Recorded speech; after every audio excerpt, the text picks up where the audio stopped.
I'm Leslie B, justice seeker, story keeper, and we're still watching, waiting for justice. Surprise! Happy Thursday. I am actually at home working on some things today. I have some appointments, people coming to the house, so I just thought, well, I'll just jump on a live real quick because sometimes I can catch some of my favorite people who are around the world here on this is Leslie B. But I was looking back at just some of the cases that we were as a group going to follow this year just to kind of see where things were. And I was curious. Hey, True Crime Wifey and Tater. How are the early birds? And I was thinking about the Lindsay Shiver case. So some of you all might remember this one. I guess I was kind of drawn to it mainly because he went to Auburn, and I guess she technically did too. And y'all know I went there. But I haven't really heard too much, but I did find a little bit. So I thought I would just kind of update y'all because it still hasn't gone to trial. I mean, it's been pending for a long time. Hey, Riding, good to see you. Hope everyone has a happy Thursday. Oh, cool, Tater. Tater says, I am from 30 minutes from Thomasville, Georgia, and that is where my ex-husband grew up. I know of these people. That's so cool. So I'll just play like a quick little clip from Court TV for any of you that don't know who they are. So you can kind of see what the story was, but then I'll give you the latest update. Couple had 3 boys and lived in a $2.5 million home in Thomasville, Georgia. They flew on his family's private jet and had a vacation home in the Bahamas. And that's where this story turns bad. Lindsay allegedly had an affair with a younger man who lived on the islands and worked at a place called Grabber's Bar. Robert found out about it and filed for divorce. Things got nasty, and that's where this story turns really bad. Lindsay, along with her Bahamian boyfriend, are accused of soliciting a hitman to kill Robert. Lindsay and the other 2 men connected to the alleged murder plot are out on bond. So, what does the timeline of events in this case tell us about Robert and Lindsay's relationship? And what do these body cam videos tell us about Lindsay's state of mind? We'll take a closer look as we investigate the love triangle murder plot in paradise. I'm Vinny Politan. Thanks for being here. Okay, so that's like the quick update. And True Crime Wifey, so funny. Yes, this is something I always say because the news outlets are like, he was a football star. She was an Auburn cheerleader. I'm like, okay, she was not an Auburn cheerleader. I want to be very clear. I can't even tell y'all how selective it is to be an Auburn cheerleader.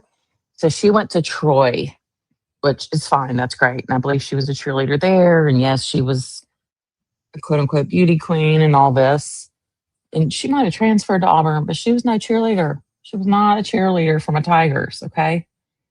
So I was actually talking to True Crime Wifey. I'm like, I mean, what is going on with this case? So what I did find out is, have any of y'all watched the Brian Hooker situation out of Bahamas? You know, the wife that he says fell off the dinghy.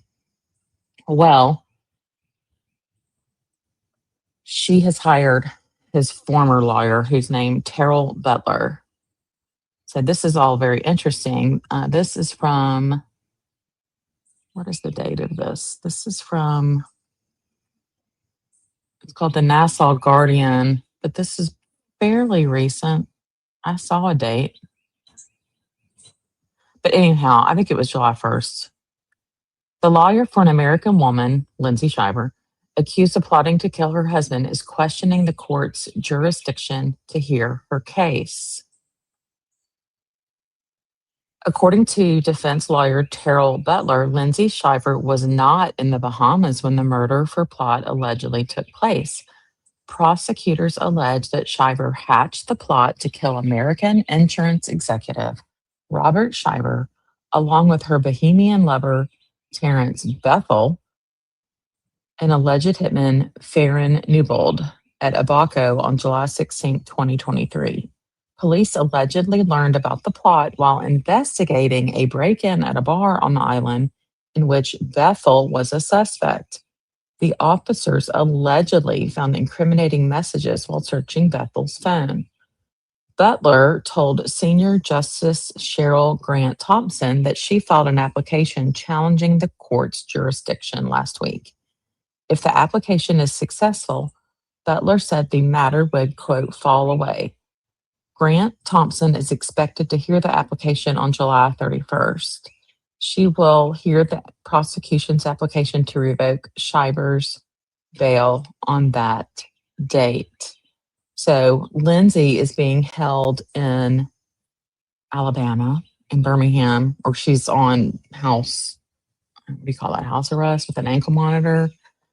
Originally, she was out on bond, and then it got revoked because there was a gag order or something. She went on Good Morning America. So then they put her back in the Bohemian prison, but now she's back out. So I'm curious if any of y'all are curious on this case. Yeah, Tater, that's right. Dang it.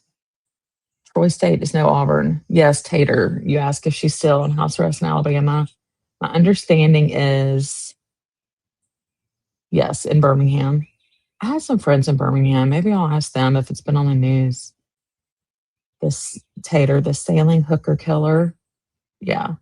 True crime wifey, not a tiger paw either. Isn't that what they call the dance team? Heck yeah.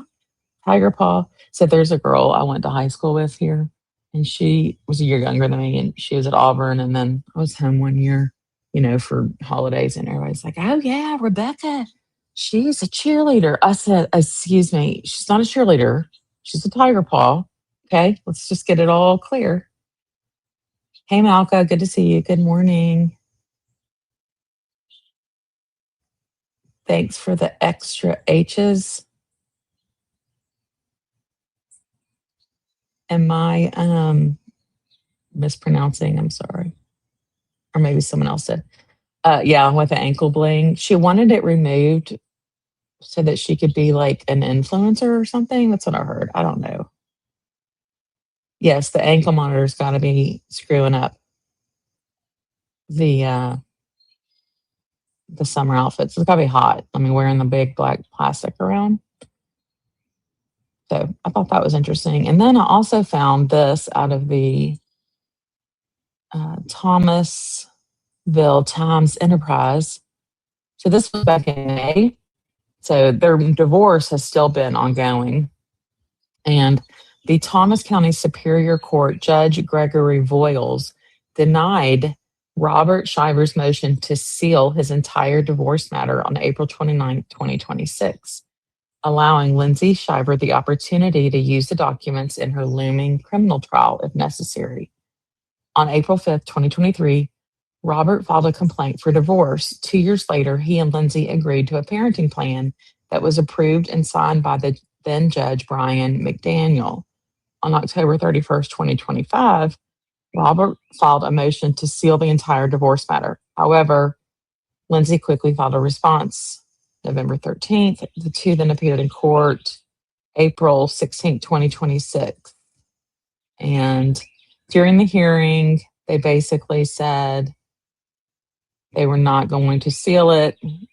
Robert's attorneys argued it was to protect the children. And McGinnis claimed that Lindsay, that's Robert's attorney, despite being under a gag order, appeared on Good Morning America. And he said the attention will be reignited in June or July when Lindsay is set to appear for her criminal trial. And it will just cause more issues for the children, because then people can see where the children are located based on the parenting plan. The children are innocent. Lindsay's attorney, Alva Smith, agreed that the children are innocent in all of this, which is why his client is fighting so vigorously to keep the records open to ensure she can spend time with her children. Smith pointed out that sealing the divorce records prevents his client from using basic public records, such as a parenting plan, to be able to do activities with her children. On more than one occasion, Lindsay has had to file a motion to pick up her children from school. She should not have to have her record sealed in the event she needs to use it to prove once again the parenting plan. Interesting. Mr. Shiver has continued to garner national and international attention by his own actions, Smith said. He had a relationship with Savannah Chrisley, a celebrity who was followed by paparazzi, hired a PR specialist, and appeared on her show. This is all true because I saw them in person in December of 2024 at Sperry's Steakhouse in Nashville. Smith argued that it was disingenuous to say that Lindsay was the only one who cared about media attention, blah, blah, blah. So I think they opted to not seal this. So I want to see what y'all are saying.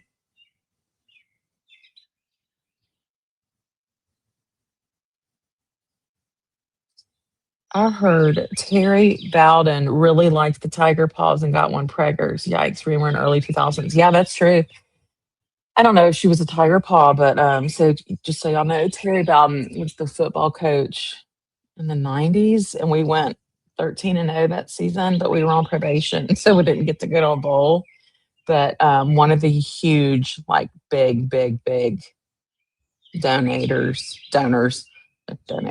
donors of Auburn, like they have buildings named after them. It was their daughter that he got pregnant, and supposedly, I think he had a boy with her, and he had only had girls with his wife. That's the rumor. There were all these photos that surface of him at the Floribama bar, and it's always spicy in the football.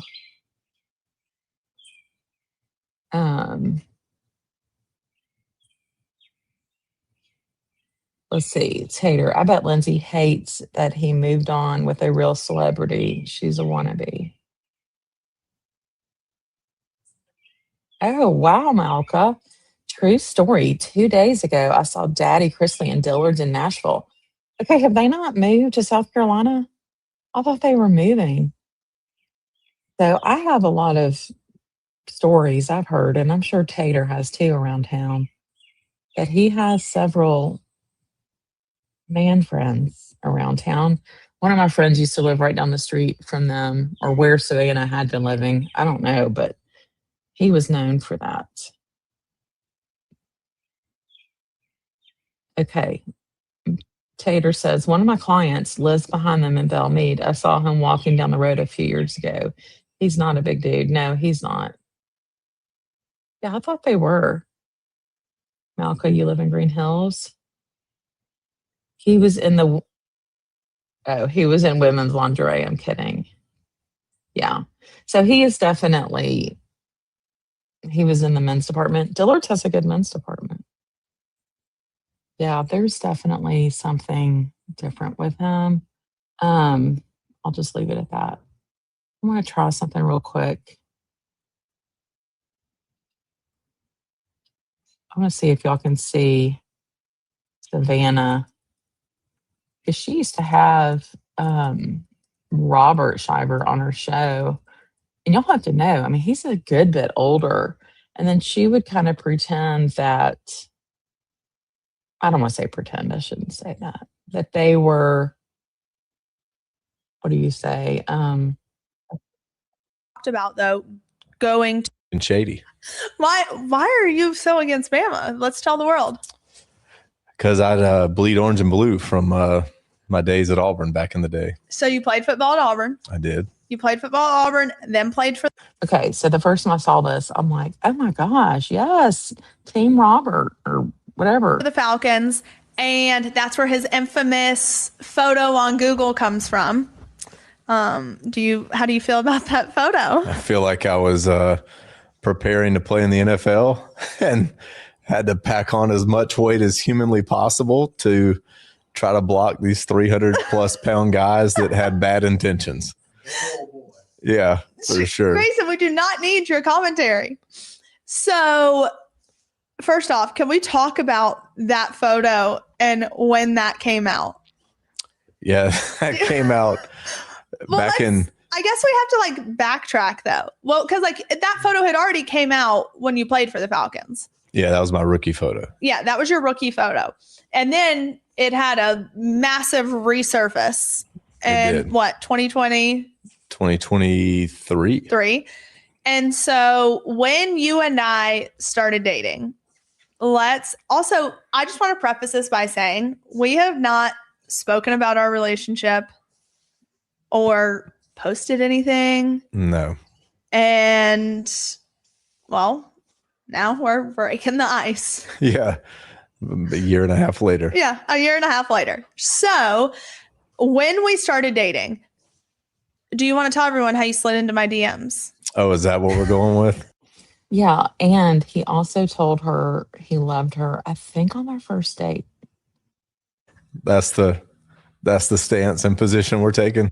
August. Yeah. Let's talk about that's too far away. Yeah. So then you had made a comment about having a extra ticket, which later discovered you did not have.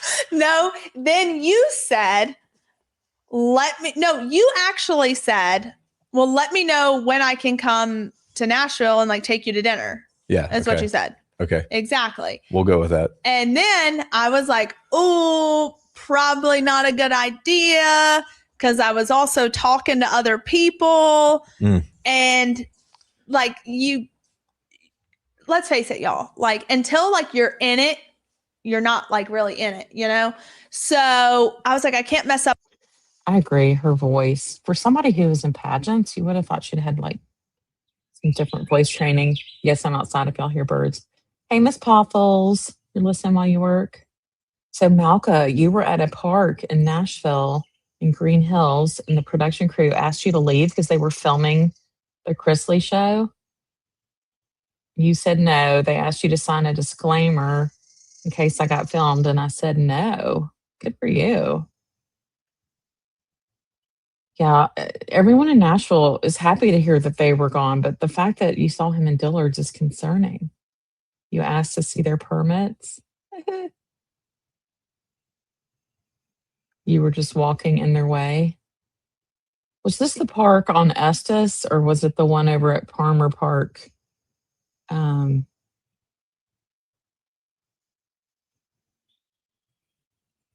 Yeah, her voice, it is crazy.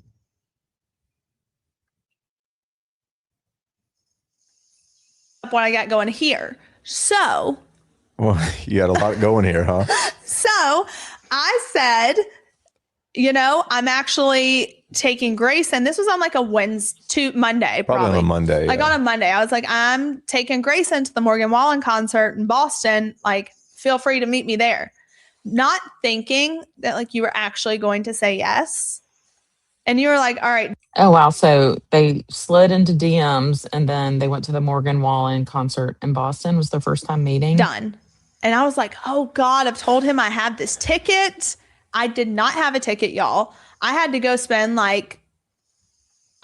find another pit ticket for the Morgan Wallen concert at Fenway Park. Well, yeah, Malka, I figured it was that park off of Estes.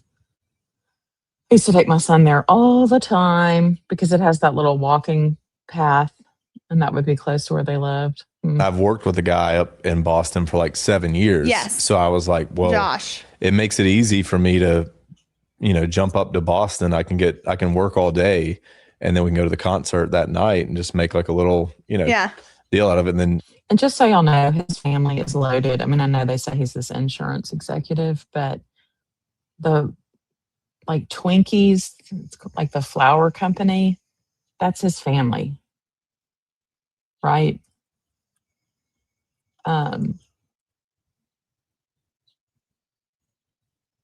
Something like that. Somebody will correct me, I'm sure.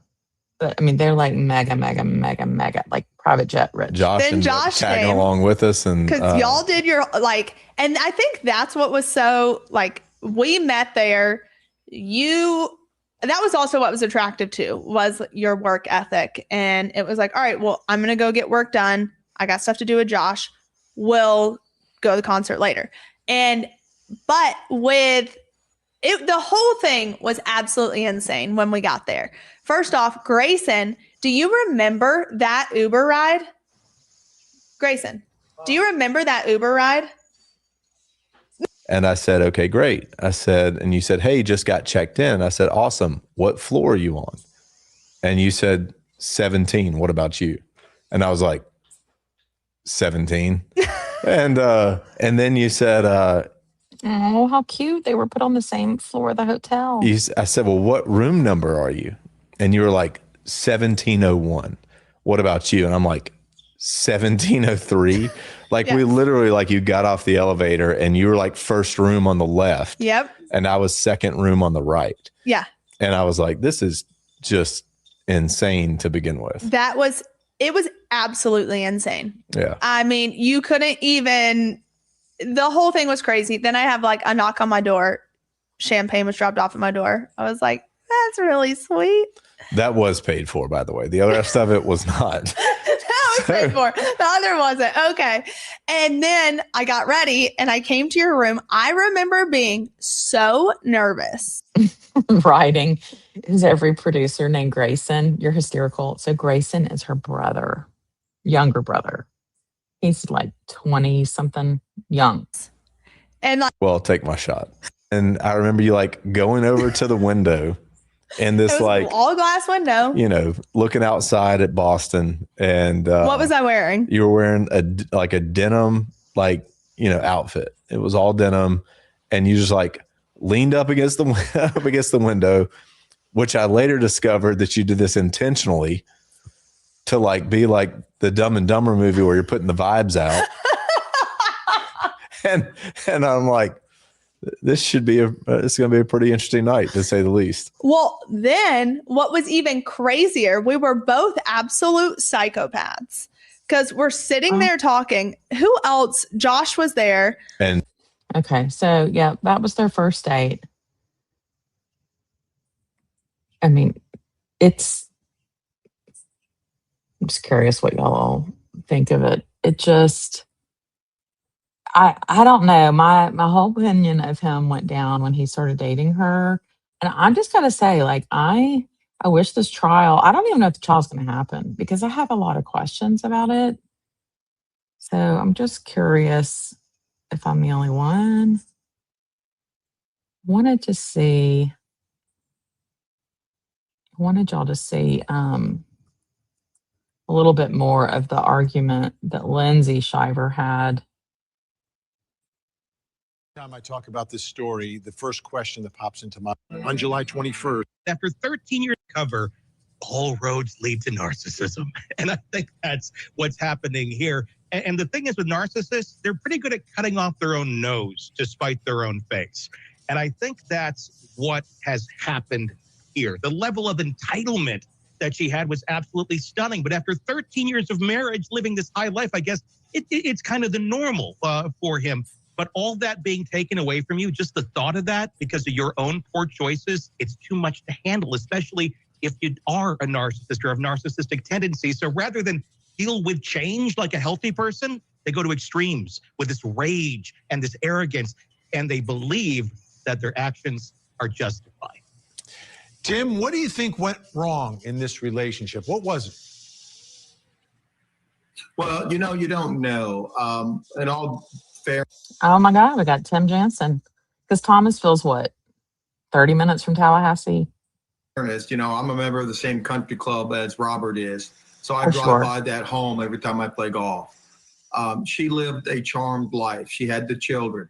And it's clear if you look at her comments during that video at the house, after all this was breaking down and he caught her having an affair, she called the police because she couldn't get on the private jet of his family to fly down and see her lover. The audacity. I think she just believed she could do whatever she wanted because she was the mother of the children. And it's crazy, the life.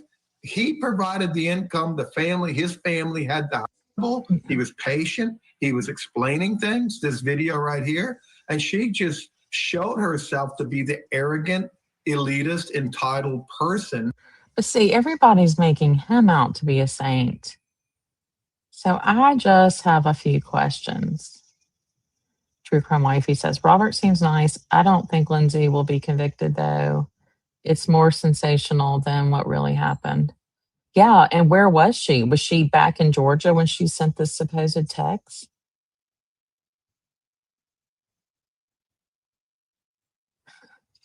Writing. Oh my goodness. Tony and Tim, I'm conflicted, Vinny. Yeah, okay, Thomasville is just north of Tallahassee across the border.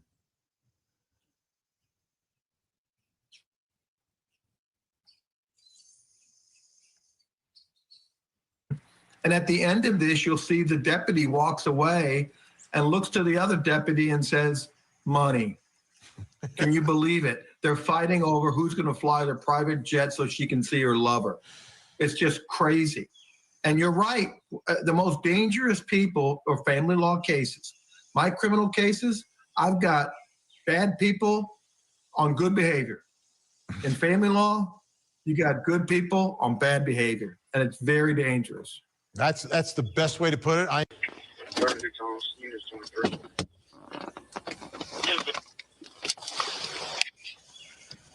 Okay, this is when they went to the house. Look at their house. Isn't it pretty? But she's all mad because she wants to ride in the jet. Separated, or what's the deal? We have filed for divorce. Okay. Living in the same house. It's hell on earth, as you can imagine. Okay. But anyway, woke up this morning. We have travel plans to leave. Mm-hmm. And he's insisting that I don't go. Okay. And then I have my keys. He moves me out of the way, starts trying to unload my car. Tells me he owns the car. He owns the rights to it. Just got super aggressive. And that's when I called immediately because he's been physical before and I'm just not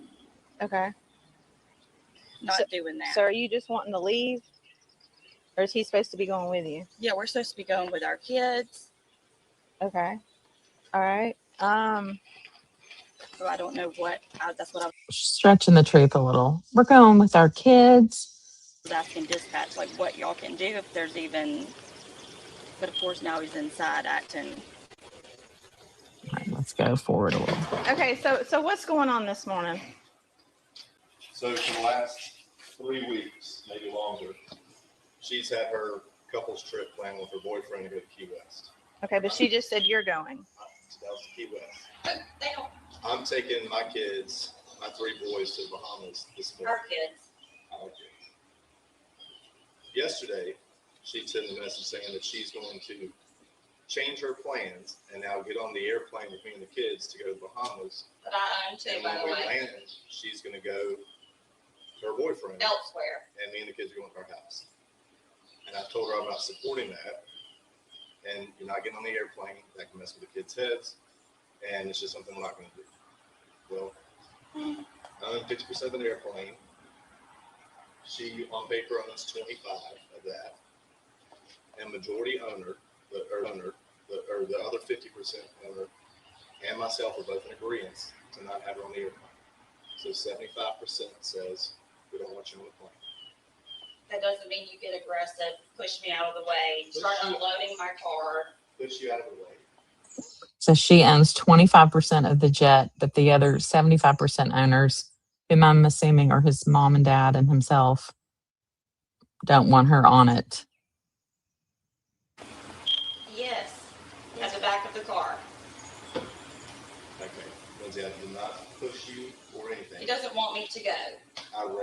But I agree. I think it was Tater who said this. I mean, I used to back to grab my kids' suitcases. So With a locked car. yeah, the losers are the kids. That's all it is. Okay.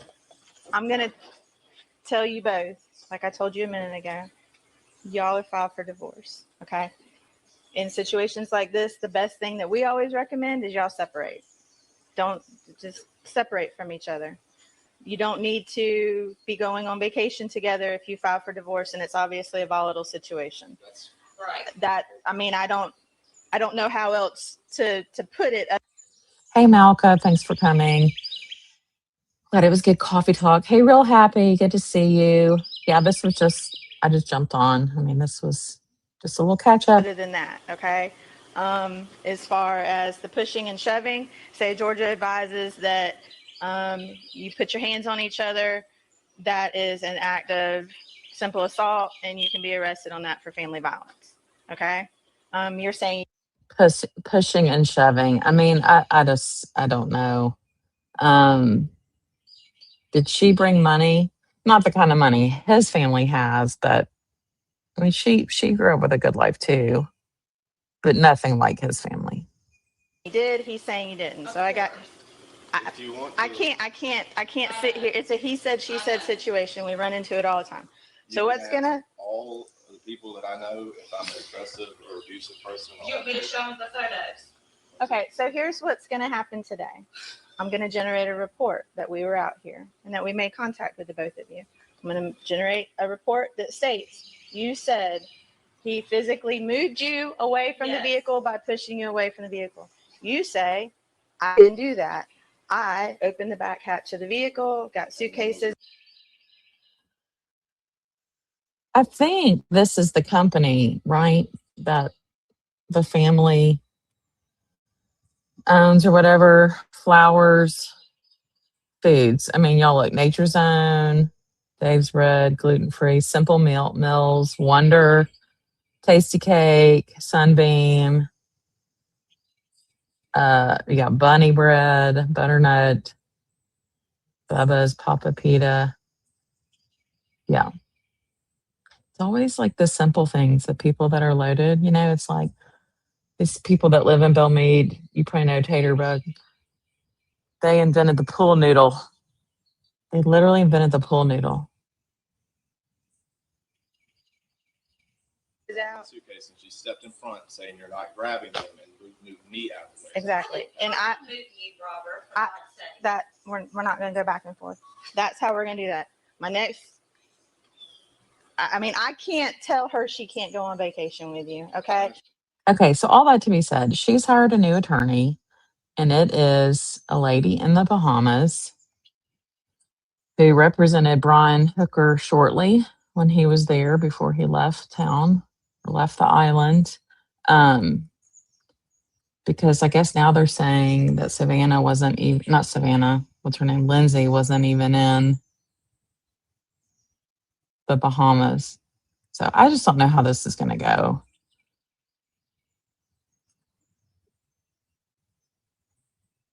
Breaking news out of the Bahamas in the case of missing attorney on what she just heard in an interview that lasted more than 3 hours with her client at this police station, that the investigation is focused on the possibility that her client, Brian Hooker, was involved in, quote, causing harm, which resulted in the death of Lynette. So now I want to bring in Janelle Butler, Mr. Hooker's attorney. So this is the attorney supposedly now Lindsay Shiver has just hired. That is what police, you say, are focused on right now in their investigation. Have you been presented any evidence at this point to suggest they have proof to back that possibility up? No, I've not been provided with any evidence. At this point, we still don't know where she is. So do y'all think that like Lindsay just all of a sudden saw her on the news in the Brian Hooker and was like, well, I want her as my attorney? I mean, how does that happen? Apparently her attorneys that she had didn't even know she'd hired a new person until they found out, until this lady like filed something with the courts. I mean, that's whatever. I don't mind. I don't know if it's true. Hey, Christy, good to see you.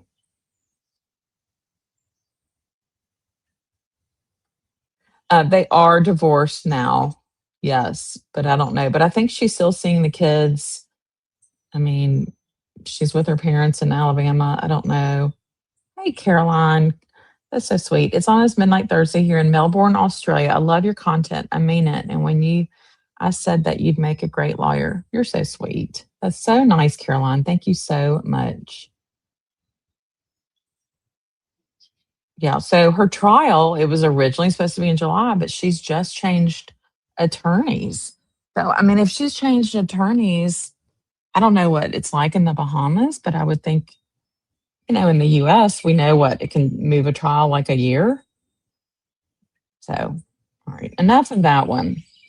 Let's go to this case. Do y'all remember Debra Newton? We kind of covered this one a little bit late last year. So she was this lady who was living in the Villages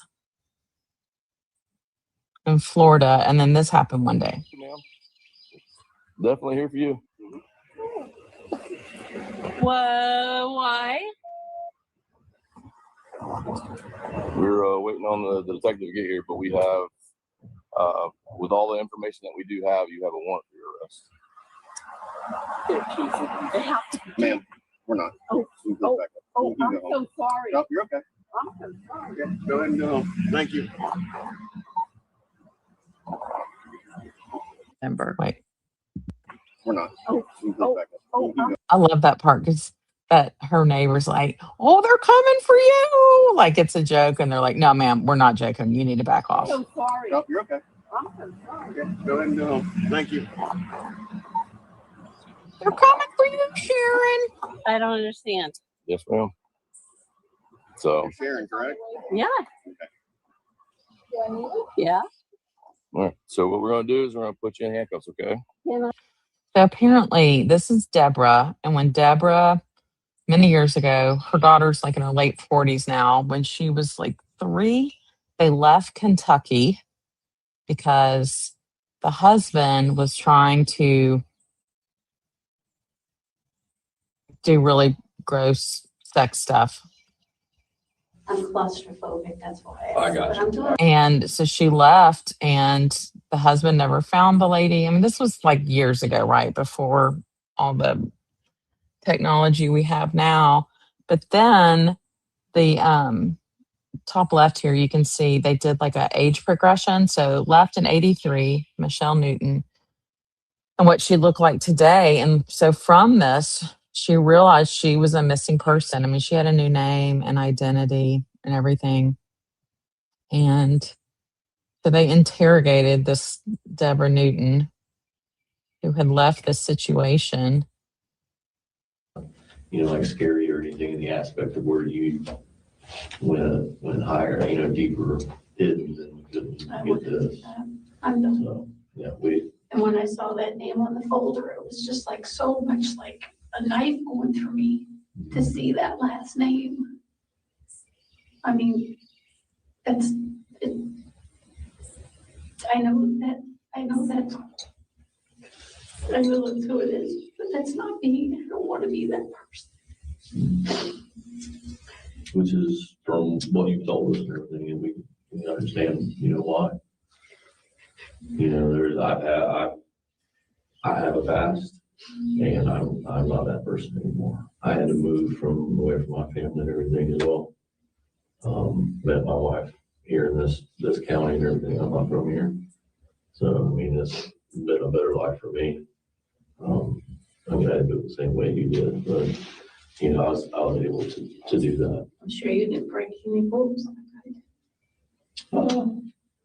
Not to get away. I did break rules. I didn't want to do it that way. Yeah, and we understand that too, because we understand that it's different from how it is in the 80s and compared to now. We know that back in their domestic violence was not a thing like it is now. A lot of times, back in the day, that we know that a lot of females didn't have a voice. So, we understand that. I tried when I was in Charlotte to do things like with Dress for Success and domestic violence survivors. Even here, I try to behind the scenes work and donate stuff because I know. Mystery solved after 4 decades. I can't explain that moment walking in and get the football in the background of my daughter. the tip that led to the arrest of this woman in the Villages. This is a story that really is hard. So this is from like 6 months ago, this news story, and then I'll tell y'all the update. To believe a long-lost daughter had no idea she had a family that has been searching for her since 1983. Good evening, I'm Greg Wormuth. I'm Martha Sagowski. Michelle Newton was just 3 years old when she and her mother just disappeared. New body cam video shows the moment that deputies caught up with her mother here in the Villages. She's now facing charges in connection to her kidnapping. Channel 9's Sabrina Majore live at the Marion County Sheriff's Office in Ocala. And Sabrina, you stopped by her longtime home today. Yeah, and Martha, we briefly spoke with that woman's husband, who told us he was limited on what he could tell us because that woman is going to Kentucky for her next court hearing next month. But she had been living in the Villages under the name Sharon Neely for years. Oh, they're coming for you, Sharon. They don't want me. They want Reggie. What's up? No, we're here for you, ma'am. Definitely here for you. This body camera video shows the moment Sharon Neely was arrested and reminded of the life and name she left behind more than 40 years ago. What's going on, Sharon? I don't know anything. Deputies say Sharon, whose real name is Debra Newton, was once listed among the FBI's top 8 most wanted parental kidnapping fugitives. According to investigators, in 1983, Debra was moving to Georgia with her then husband, Joe. She left ahead of him to start work and prepare the home. But investigators say when Joe arrived, both Debra and the couple's 3-year-old daughter, Michelle, vanished. And for more than 4 decades, there were no answers. I can't explain that moment walking in and get to put my arms back around my daughter. A Crime Stoppers tip led to Debra's arrest by the Marion County Sheriff's Office and this family reunion with Michelle and her father. But neighbors who knew Debra as Sharon say she was happily married and always pleasant. They think there could be more to the story here. Unless you're in their shoes, you'd never know. We tried to ask Debra about her family dynamics back in 1983. Why would you want to give me a card? Her new husband told us their attorneys advised them not to talk about the case, but that they would fight this in court. So her new husband, that man, he had no idea about any of this. Can you imagine? And Michelle said she was shocked to learn about her mother's past and that she didn't realize she was a victim until she connected with family in Kentucky and realized all she had missed. But she also said that she wants to look ahead towards this new chapter and she doesn't have any resentment towards either her mother or father. Well, so she came to CrimeCon and spoke. I did not go to it because her dad was with them. Or with her, I should say. And, I don't know. But I never could find anything on TV, so I don't know if it was televised. But the update is, this was from May 21st. She did plead guilty, and she was sentenced to 12 months in jail on a custodial interference charge. But the sentence was conditionally discharged, meaning she won't serve additional jail time as long as she stays out of trouble. Her daughter, now 45, was in the courtroom. I asked her what she thought about the plea deal. This is Shay McAllister's post.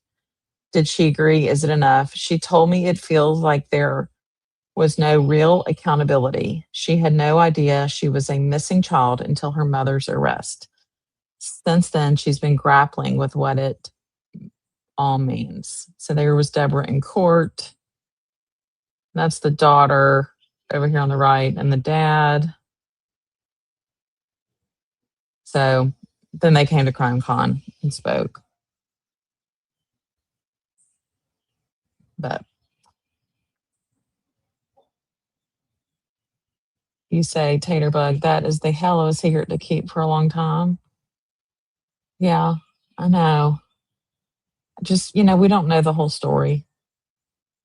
I feel for the daughter. I do, right? I mean, she's a victim for sure. But we don't know we just don't know the whole thing. What do you say, Tater? For all we know, that dad would have molested his daughter and the mother could have done the right thing. Yeah, I mean, when they took Debra, the mom, to the police station, I mean, she did explain it all. This came out of nowhere when she was arrested in the Villages. I mean, I definitely felt she was very truthful in her interview, interrogation, whatever you want to call it.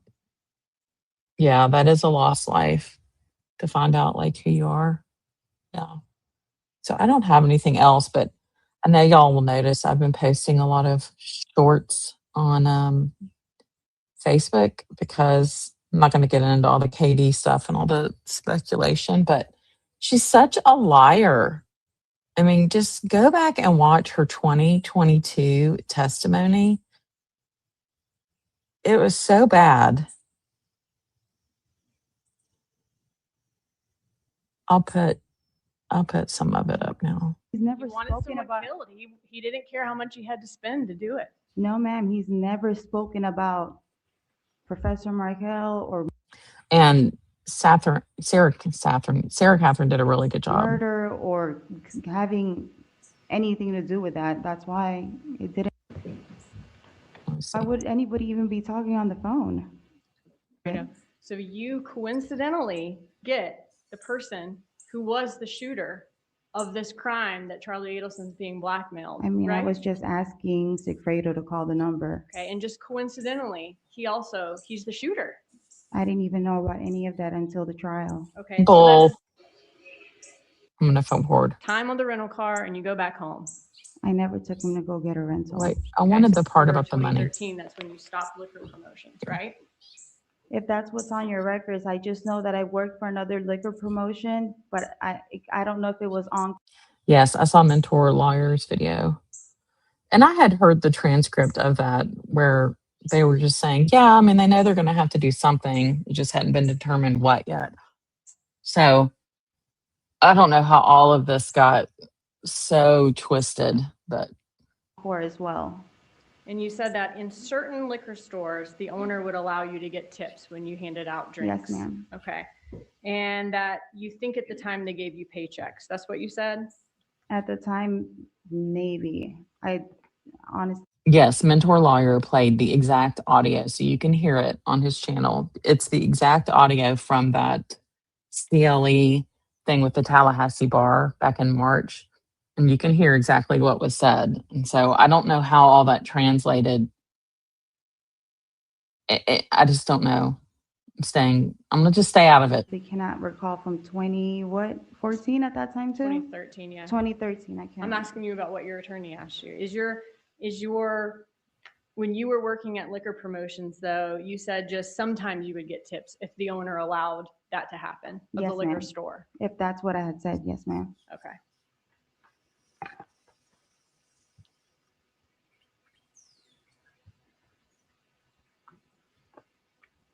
All right, today, you said that this 2014, this cash spike was from your nightclub work, and then he did not steadily give you cash or October or 10,000 or 13,000 in August. That would be very abnormal. It wouldn't be abnormal.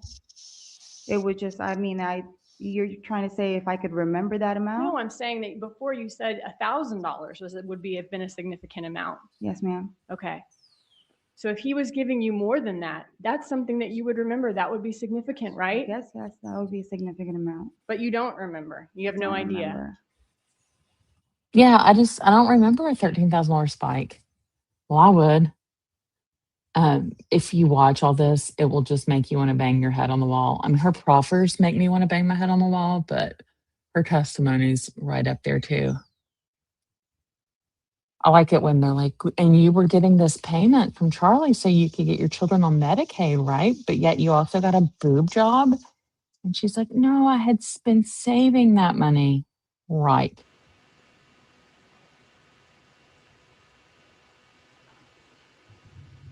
Isn't it true that the reason that you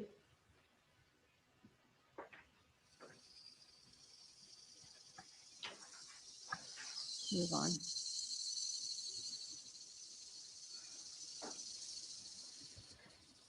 You know, it pissed me off. I even saw like people saying, I mean, there were big channels covering all this, obviously, about this, what was allegedly said and what was said. And somebody's like, I mean, maybe, Georgia got drunk and just blurted it out. I'm like, come on. I just don't see that. And I doubt that Georgia goes and hangs out with a bunch of attorneys all the time. I mean, she's older, right? I imagine it's a lot of young ones. But I would love to know who the source was. I was saying that I'm his last ex-girlfriend. That's what you said in 2019, right? Yes, ma'am. That you were his last ex-girlfriend. Yes, to my knowledge, yes. We've had testimony during this trial that he's had several girlfriends since you dated, though, Yeah. between that and the bump, right? Yeah, but I was explaining here that I'm his last ex-girlfriend. Like he was dating June, I think, at that time. Mm-hmm. So I didn't know about Whitney, so I was his last ex-girlfriend. You didn't know about Whitney? No, I heard about it now. Wasn't that like his first serious girlfriend after you and him broke up? I don't know. That's why I'm getting confused because I'm learning so many things from here that I don't know. I'm getting confused. Yeah. I don't know like what I learned in trial and what's real. Well, think about it, Katie. You know, why don't you get a little journal and start remembering crap? They should make these people have to journal all their memories daily. Because, yeah, they're just sitting there in prison rotting. Hey, Sidebar Snoop, good to see you.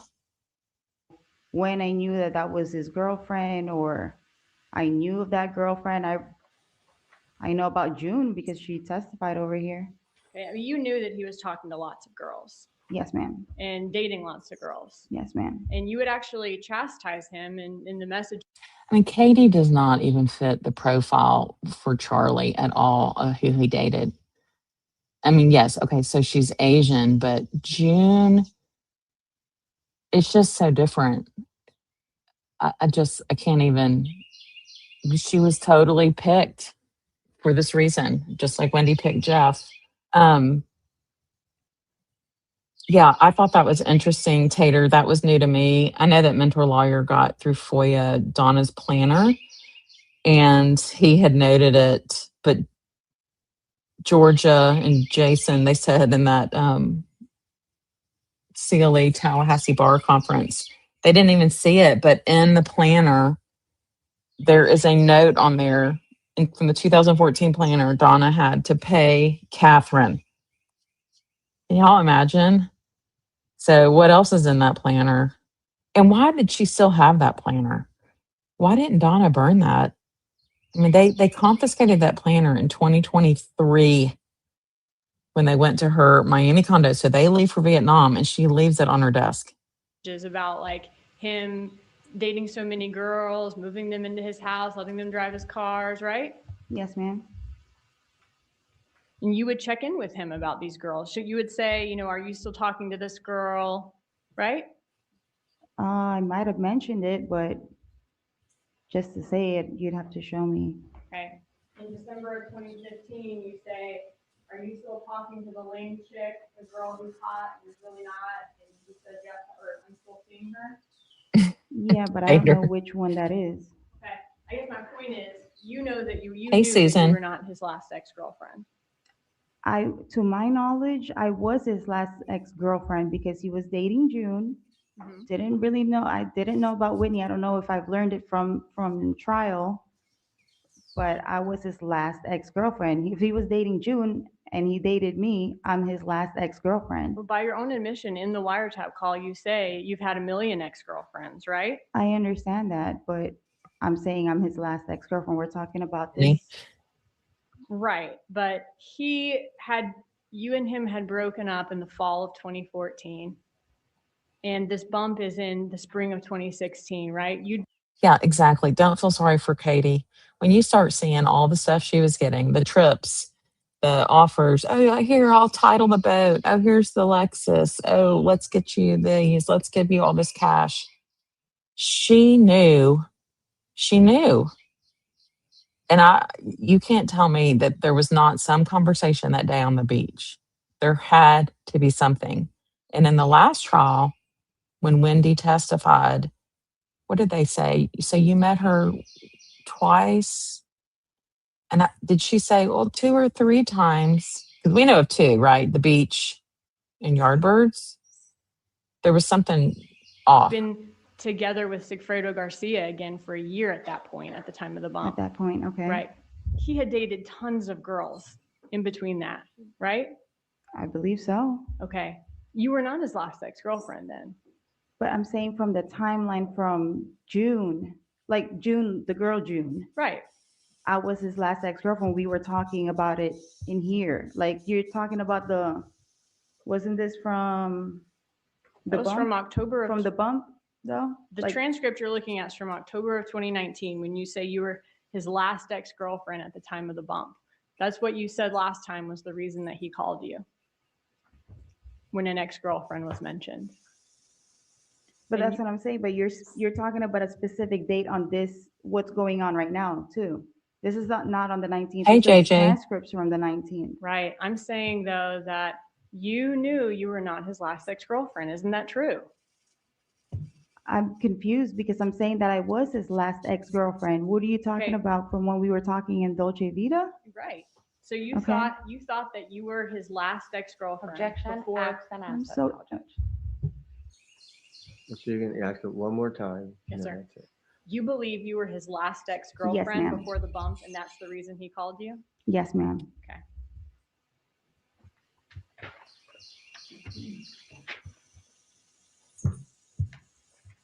And he called you because he wanted you to deal with this for him, right?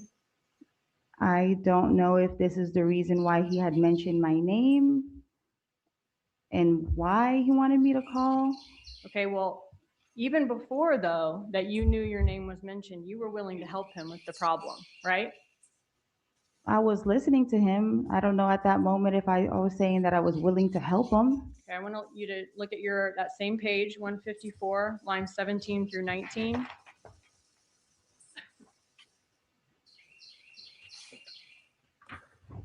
True crime wifey. I love that. You just know. It was the cross-examination of Wendy. You rock. In 2019, you said, JJ, I'm glad this stood out to you too, because as much as Charlie hates children and didn't want to be with a girl with children, which is another reason why it's like he would normally never have dated Katie, the fact that the note was put in a diaper bag, when you're using a diaper bag as a weekender, no. before your name was mentioned, you were willing to help him with that problem. I said yes, ma'am. Okay.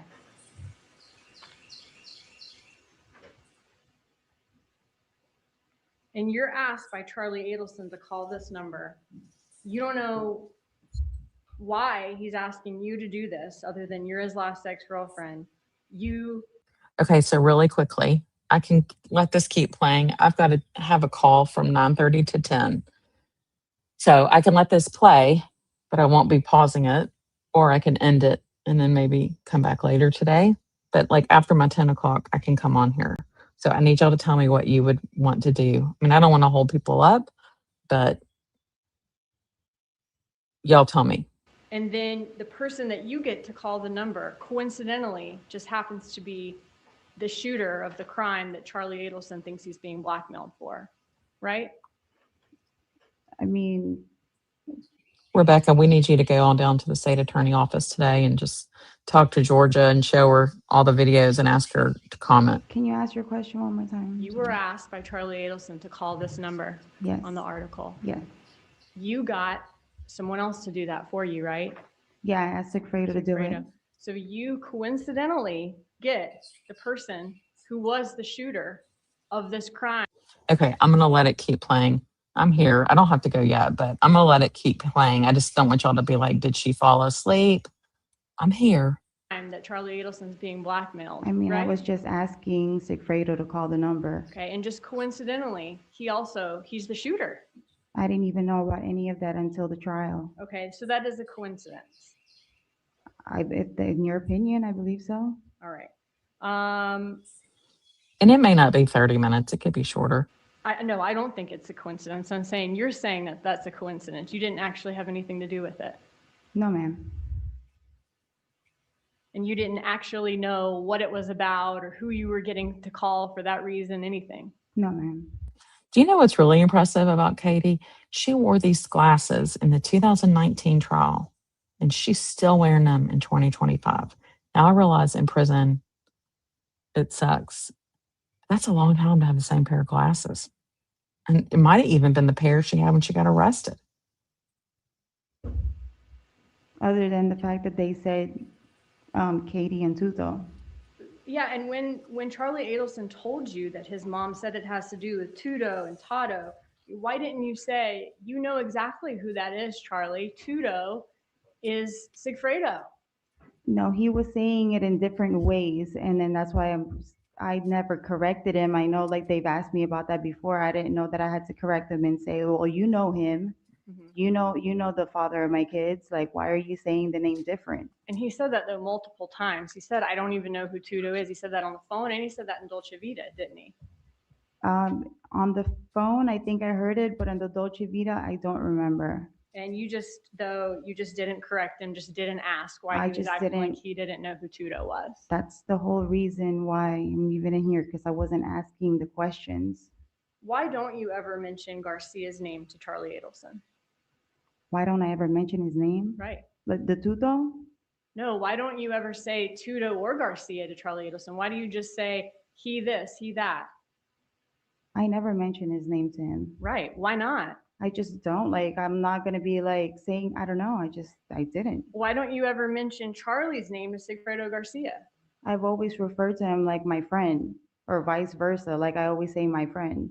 I don't think they want to hear about each other's name whenever I'm mentioning them. So whenever you talk to Garcia about Charlie Adelson, you always say that person or my friend. Or my friend, yeah. Okay.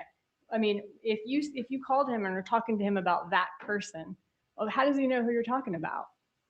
Did I ever message him saying that person? In the wiretap call, yeah. You're talking to Sigfredo Garcia and referring to Charlie as that person. I don't recall.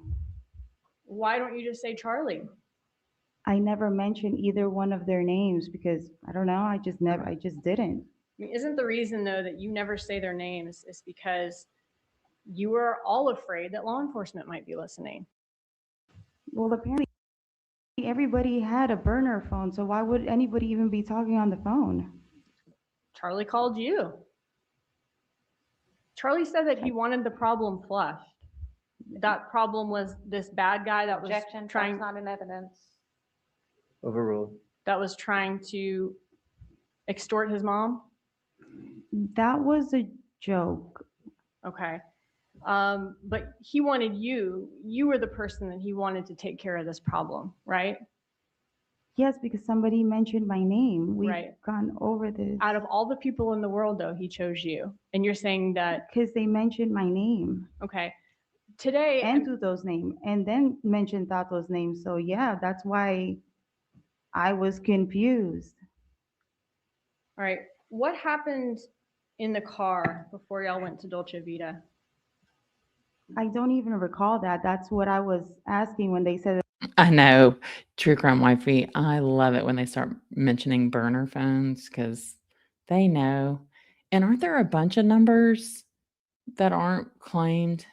I feel like I saw that on one of Katie's. I've been watching her testimonies from the last two trials. Was it, or maybe it was someone else's? See, it's all getting muddled, but not because of the reason Katie's brain is muddled. And does she have a real, like, 4-year college degree? Do y'all know? That there's a 10-minute meetup in a car. Like, where's that video? Yeah. Or where's that? Yeah, what were they thinking putting her on the stand? When she comes off the stand and she walks over, Tara Kawas is almost consoling her. Did he search you for a wire? You're talking Charlie about Charlie? Adelson. Yeah. No, because I don't even recall that happening. All right. When did you find out that Dan Markel was murdered? I believe I found that when Sigfredo got arrested. Okay, so that was the first time that you'd ever heard of Dan Markel, his brother-in-law, being murdered. Yes, ma'am. Charlie Adelson never told you that. No, ma'am. And you and him talk all the time. Not all the time. You'll see the phone records. It shows. I've seen them, and y'all talk all the time. You were just telling me earlier that like our conversation stopped, like dwindled down. No, I was within saying those- that you said that he was ghosting you. Okay. Okay. You and Charlie Adelson talk all the time, right? I guess so. Okay. And when Sigfredo, I mean, he never mentioned to you that Dan Markel had been murdered. No, ma'am. What was it that you thought he was saying that made national news, BBC News, Good Morning America? What What's was he talking? who saying? What was Charlie Adelson talking about? What made I don't know. I didn't even know what BBC was. You know what Good Morning America is, Yes, though, right? I know that, but I didn't, it wasn't anything that was like popping out. He never mentioned Dan Markel. He never mentioned Tallahassee. He never mentioned anything about a murder. Those things would stick out, Right. I would think that they would. but he didn't talk about that. And telling you, and Why didn't you ask? I mean, what was on Good Morning America? What was on national news? I don't remember what happened. I mean, we have the whole video and it Right, didn't but even then pick he up would have anything I explained said. to you what he was talking about. He didn't explain anything. He was saying scenarios. Okay. In the Dolce Vita video, he's saying it's either somebody trying to blackmail his family or it's the cops working undercover. Yes, Why ma'am. would it be the police? Why would the police be investigating his family? I don't know. Why isn't your first question, why in the world would the cops be running an undercover investigation on your family? I don't even know if I ever mentioned that. I don't know. Don't remember what happened in 2014.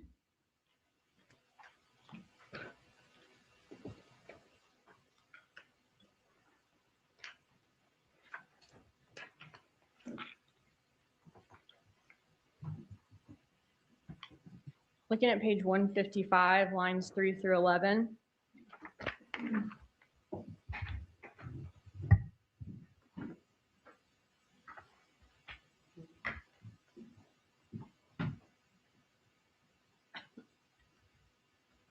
You were asked, why would it be the cops? On page 155, lines 3 through 11. You were asked why it would be the cops. You said, I don't know, because he's always talking about the cops. You were asked, but didn't you ask him why the cops would be running an undercover operation on his mother? And you said, no, ma'am. So I didn't ask. Right. You didn't ask. Why wouldn't you ask? Why would the cops be running an investigation on your family?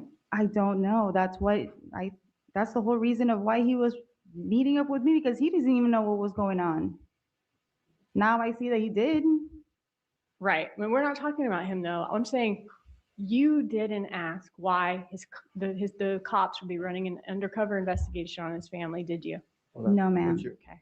And this may be the third time objection asked and answered. All right, that was asked and answered. Okay. Let's move on. I want to ask you about this Dolce Vita video. Yes, ma'am.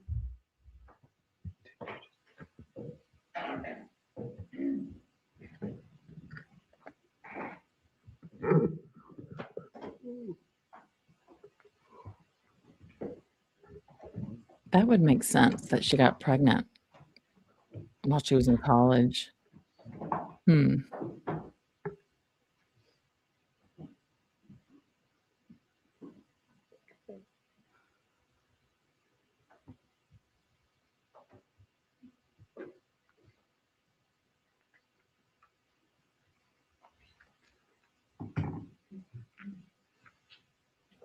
Okay, for anybody just listening, you're not going to hear me coming on for about maybe 20 to 30 minutes. I'm just letting it play and then I'll be back. I've got to do a little something at the house, but I wanted to let this play so y'all can hear all the lies. You need more volume. Okay? Your number is on the headset.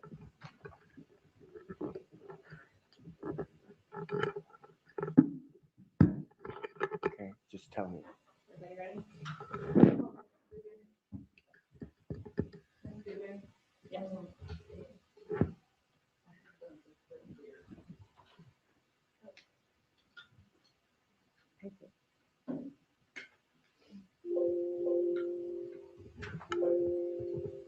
Ow.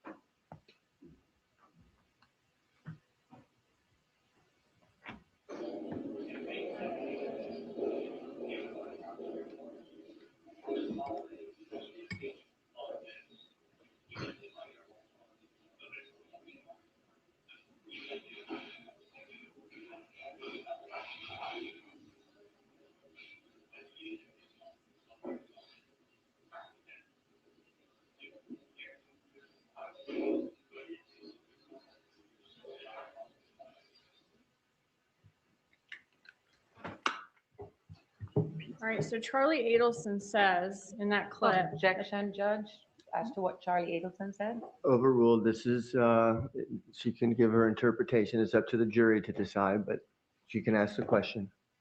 When he says at the very beginning of that clip, if they had any evidence, we'd already be gone to the airport by now. Objection. What did you understand? I didn't hear that. Overruled. I didn't even hear anything that the recording was saying. You didn't hear any of that? I didn't hear anything that you, like the line that you just said, I did not hear that on the recording. When that recording started, you didn't hear him say, if they had any evidence, we would have already gone to the airport by now. So you had no idea of what he was talking about, evidence of what? I don't know, ma'am. If he did say that, what evidence of what? I wouldn't know. I don't know what I said. Okay, so in the next statement, when he's saying if they bug your phone, you're still not talking about any of this? I mean, what are you not talking about? I don't know what he's talking about. You couldn't hear anything that he said? No, ma'am. Okay. Maybe my volume wasn't up high enough. Maybe I should try that one again. Let's try it one more time.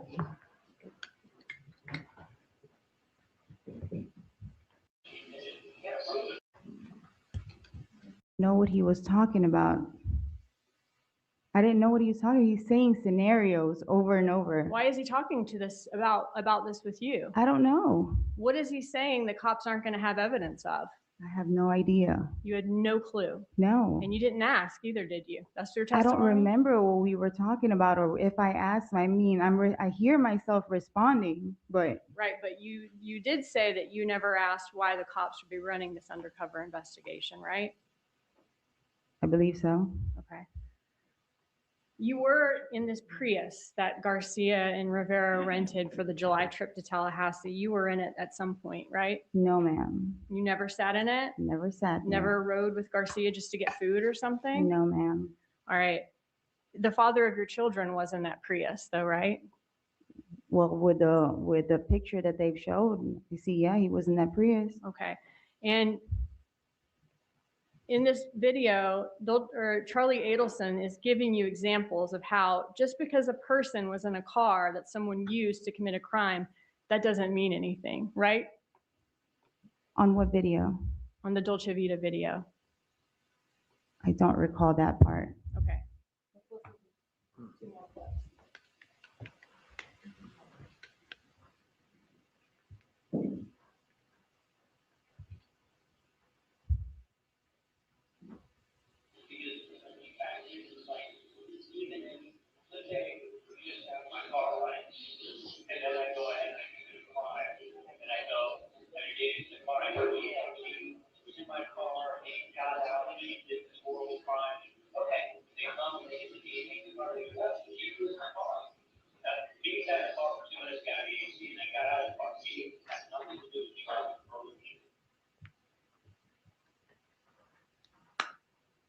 Got one more.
So here in those two clips we listened to, he was saying you have to be able to put the person at the scene at the time, not in the car. Let's say you sat in the car, right? Then I go commit a crime, but your DNA is in there. And I said, Katie was in my car and she did this horrible crime.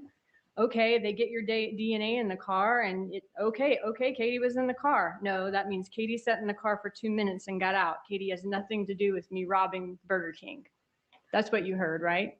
Parts of it, yes, ma'am. Okay, and then he gives you another rental car example. He said, if you have a car and you can link this person to renting that car that's used at the scene of the crime, you also have to prove who was driving that day. You know, they could have rented it and lent it to a friend. Then he gives you another one, doesn't he? He says, you rent a car and I asked to borrow it. I drive to Orlando, rob a McDonald's and come back. Yeah, you rented it, but you were out. You didn't even know I took your car. Isn't that what you heard? Parts of it, yes. Why is he giving you so many rental car examples? I wish I knew. That's what I'm saying. Like, he's saying scenarios. Don't you think it's kind of odd? Why is he saying all those scenarios in front of other people or whatever? If, like, apparently, if he thought that I was, what did you say earlier, that I'm wearing a wire? No, I think that he didn't think you were wearing a wire. I think he thought that y'all were in a loud restaurant and he's trying to ease your mind. And he's saying to you, right, that he's saying. But why is he keeps explaining himself, like, and he says, I don't have anything to do with it. Why is he trying to convince me that he has nothing to do with it when I don't know what he's talking? I'm going to stop. I'm sorry. Okay, she's going to ask the questions and you're going to respond, okay? He is trying to ease your mind because the car that Garcia and Rivera rented to drive up here and kill Dan Markel had been on the news, right? I don't know of that. You were nervous that police might be able to connect them to having rented it or been in that car, weren't you? Why would I be nervous? I never even knew of it. You never knew that the car was on the news. I knew from when Sigfredo got arrested, and I think they put a picture of that, of the Prius. He was trying to tell you in that video that it doesn't matter if they rented a certain car or were seen in a certain car. Police have to be able to put them at the scene of the crime at the time, right? That's what he had said on the video, but I don't know what he was talking about. So he's just talking about that. You have no idea He's giving different scenarios. Okay. One of the scenarios he gave was, he said, you know, it could be the cops, you know, trying to run an undercover investigation, or it could be somebody trying to blackmail his family. That was the other scenario, right? Yes, ma'am. Why did he think somebody would be extorting money from his family? I don't know. That's what he was trying to figure out. Wouldn't you be curious as to why someone was trying to blackmail his family? Would I be curious? Right. I was curious. That's why I sat there and I listened. Right. But you never asked him, why would somebody be trying to blackmail your family? Why are the cops doing this investigation on your family? I don't know if I asked them at that time or not, because apparently you said in it didn't 2019 even. You did not, right? Well, apparently then I don't because I don't recall. But if that video said, or like it picked up anything that I was saying, then I would know what I was talking about. Well, you said in 2019 that you did not Okay, so ever then I ask that, don't. right? And now though the video is audible, right? And it's pretty obvious you would have known what was going on in order to listen to all this. Oh, that's, all right. Ask a question, Ms. Yes, Shiver. sir. All right, let's listen to one more.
About 12, 15 seconds in there, you heard him say that, you know, if this was somebody blackmailing his family, this is somebody who knows information.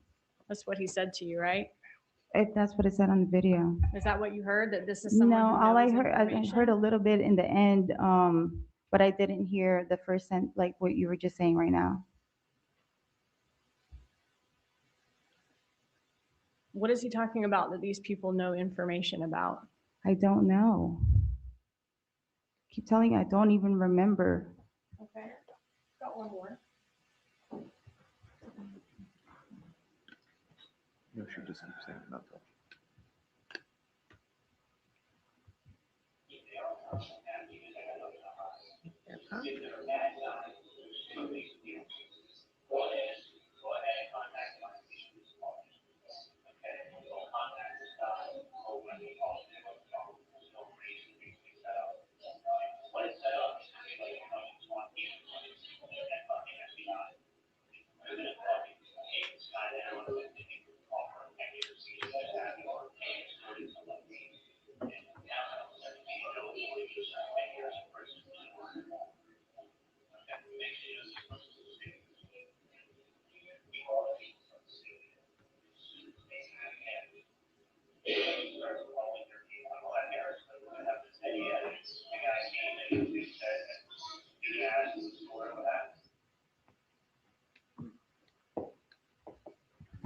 All right, so in that clip, he's saying if this is a bad guy, there's two ways of dealing with it. We can go ahead and call the police. They'll contact him, arrange a setup, take him down. But then he'll be telling everything he knows, or else he's going to serve 10 years in prison. And the next thing you know, that person's singing, and he's going to start calling your name out. And my parents are going to have to say, they're going to be asked the story of what happened. Isn't that what you heard? I didn't hear that, like not all of everything that you're saying, but like I said, I don't know what he's talking about. Well, you heard him say at the end of that clip that they're going to be calling your name out, that blackmailer. My name? Right. No, I did not hear that. With this bad guy who knows he's going to tell the cops information, why would he be calling your name out? I don't know. All right, got one more.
Bless you.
So in that clip, after he explains that this bad guy could tell information to the police, could call your name out, he says, this is my idea. And he gives you very precise instructions, doesn't he? In that Yeah, clip. he was talking about the calling to say it's yeah. He told you to say, my friends have no idea what you're talking about. And frankly, I don't know what you're talking about either, but the name sounds familiar of who's incarcerated. Yes, ma'am. Whose name did he think sounded familiar? I believe it's because his mom got bumped and said that you have to help your friend's Tato or something. Right. Like your brother Tato. I don't know. He's talking about Tato or Tuto. Okay. The name Tato and Tuto were familiar to you. Yes, right? ma'am. And you never had to tell him who Tuto and Tato were. He knew and you knew.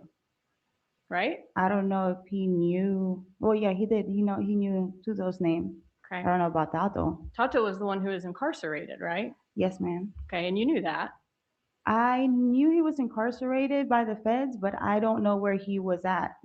All right, and he said, so I'm going to give you something as charity to help the less fortunate, but do not contact these people again or they're going to the police. The only reason we're doing it is because of karma. And the whole time that you're talking, this is what he's telling you to do, right? Okay. He wants you to say, I don't know what's going on, and only use the words help and charity, right? Okay. He really didn't want you to give this guy any information about what you knew, did he? Didn't want to give who? He really didn't want you to give this blackmailer any information about what you knew, right? He's saying, don't say anything else, right? No, he's trying to convince me now that how many times I've listened to it. He's trying to convince me to do this. If I was in anywhere, shape, or form in this with him, why would he throw me to the cops and tell me to Because say you this? were the ex-girlfriend who took care of this problem for him. You were his connection to these people. He wants you to take care of it. No, they mentioned my Right. name. They mentioned Tuto's name. Right. And then they mentioned about a brother being incarcerated, which was Tato. I know. And then he starts talking about Sigfredo Garcia right after that clip, right? That we just heard. He starts talking to you about Sigfredo Garcia, doesn't he?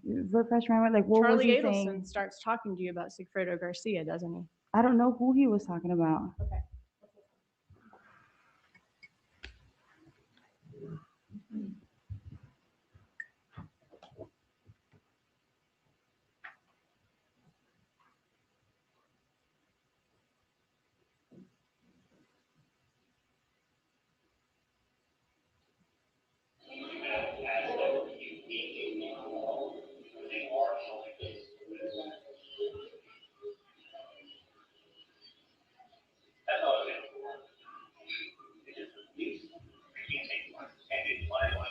I'm back.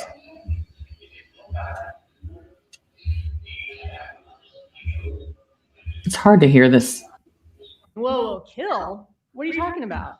We don't. Yeah, I would have said something like that, but I didn't even know what you're saying about kill. Obviously, I didn't react that way because it wasn't something that's like. Well, you heard him say he better kill him or he's going to be a big problem. Either he can do it or have someone else do it. You heard him say that, right? Part of it, yes, ma'am. Okay. And you didn't jump out and run out of there. No. Okay. You didn't raise your voice and start, whoa, whoa, whoa, whoa. I'm not being a part of anything like this. Did you?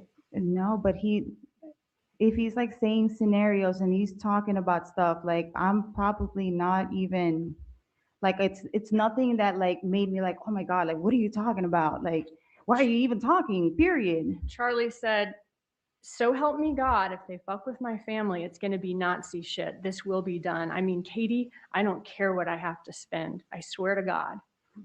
He's telling you that he needs this guy killed and he doesn't care what he has to spend. Wait, sidebar Snoop, Katie was getting paid all the way through Donna's trials? Do we know that for sure? That's what he's saying, right? Overruled.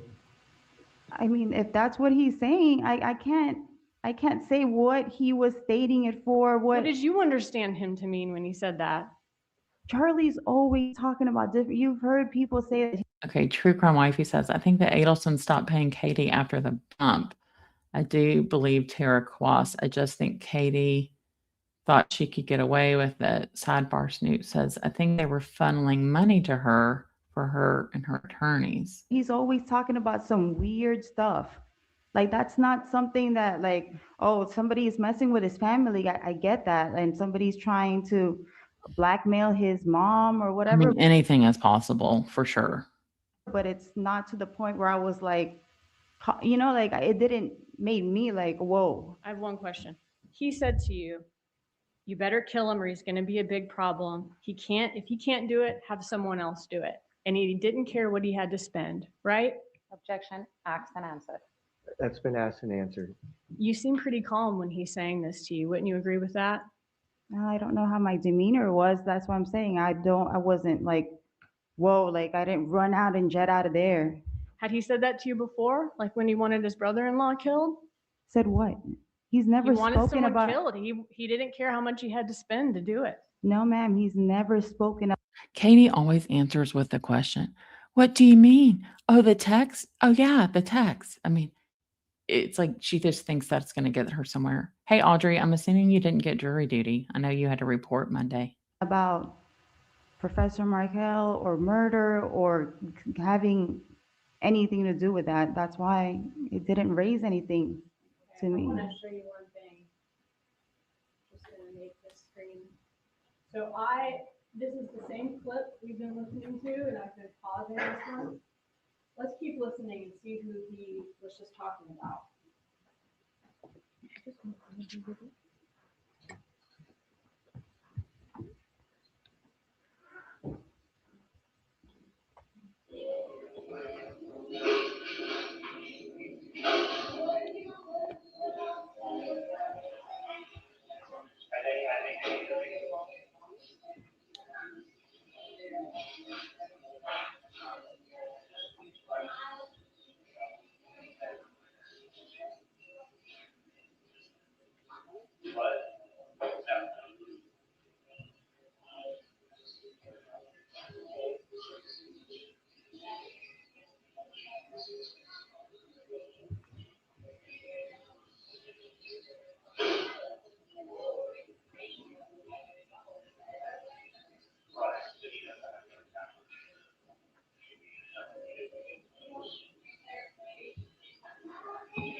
It makes me so mad, like how crappy this was in Dolce Vita.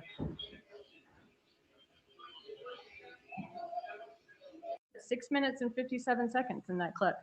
He knows I have you on salary. You think he'd be happy to know that? I didn't hear that. You did about not a hear that? salary or nothing, no. He says he doesn't have any bad feelings towards me, does he? Our paths never crossed. That I can assume that maybe he was talking about Sigfredo. Right.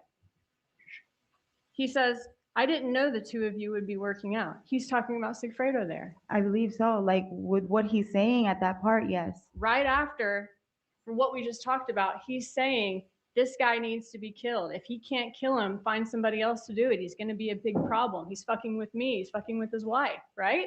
Objection, asked and answered. Overruled. He's talking about Garcia right after that. I don't know if he was talking about Garcia. You He's talking just- about Garcia now that the part that where you're saying that, oh, our paths never crossed or whatever. I can assume he's talking about Sigfredo, but at that time, I don't think he's talking about kill and all of this and saying that it was him. Why didn't he just say his name? You do admit, though, he's talking to you about Garcia right after he's telling you that he needs to have someone killed. And if he can't do it, find someone else who can do it. Objection, asked and answered. Asked and answered. All right. So what he's trying to do when he's checking in is, he have any bad feelings towards me? I have you on salary. You think you'd be happy about that? He's trying to make sure that Garcia doesn't have a reason not to help you with this, right? I didn't hear anything about the salary and He's saying keeping me happy. there was no overlap in us dating. I keep you on the payroll, right? I'm not gonna say yes to that because I don't believe that that's what. So was he checking with you in It's that clip about- we just heard to see if Garcia had any bad blood against him? Not at that part, no, ma'am. All right. Next, after he tells you what he needs done. He's checking with you about Garcia. Then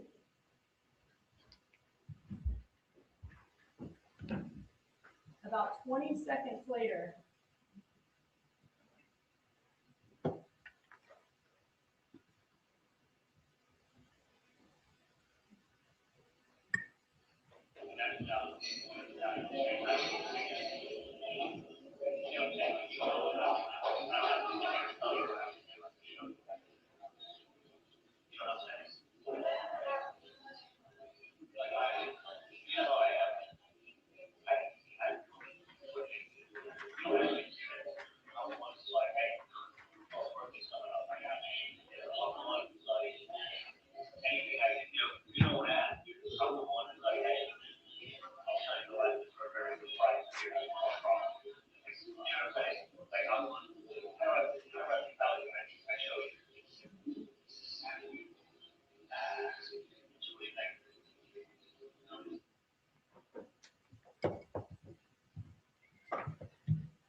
he says to you, you know it. I don't have to sit here and tell you what I would do for you. I show you what I do for you.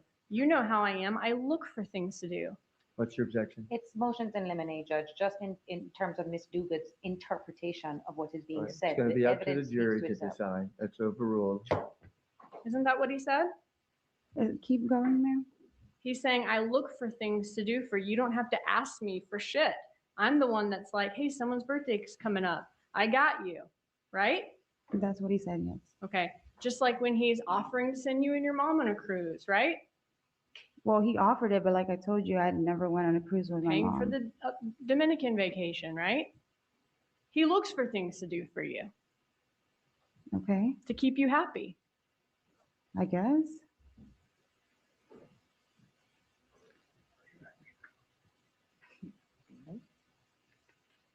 When you were with Charlie Adelson, you were sleeping with both Charlie Adelson and Garcia at the same time, right?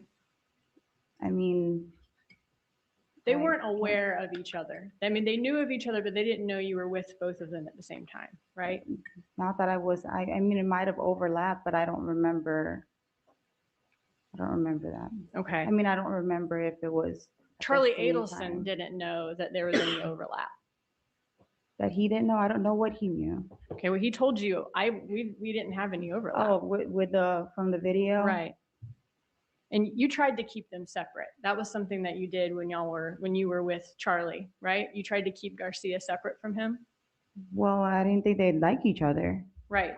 Garcia was jealous of Charlie. I believe so. We heard Charlie say he helps you out when it's somebody's birthday. Who's he talking about? have no idea. I don't know if he's talking about Sigfredo because I know there was a comment about like some GoPro or whatever, but When's Garcia's birthday? the 27th of April. Of April? Okay. So is he talking about getting Garcia birthday presents? Not to my knowledge. I don't know. I'm assuming maybe that's what he's talking about, but Why would he get Garcia a birthday present? he always jokes about stupid things like that. Why would he get his ex-girlfriend's boyfriend a birthday present? I wouldn't know, but he'd make jokes like that before, just like the GoPro, but he never got him a GoPro camera or whatever it was. After your discussion about Garcia, he checks in on Garcia's gang connections, right? See if those are still there. Who checks in? Charlie Adelson. Checks in. That's He's not never an been in a evidence, Judge. gang. Overruled. Garcia's not in a gang. Let's listen to him in a minute. He checks in. Who checks in?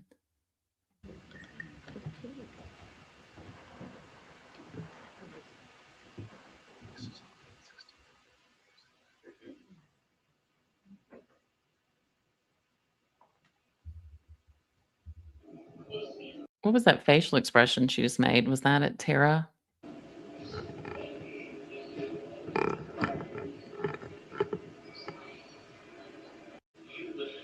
What did you understand it to mean? I don't know. I can't interpret what it was happening at that time. Like, I don't know what it means. He was saying that because you were concerned that giving this $5,000 would make you look guilty, right? That it would make me look guilty? Yeah. If that's your assumption, but I didn't do any of that. All right, I have two more very quick ones. We're almost done.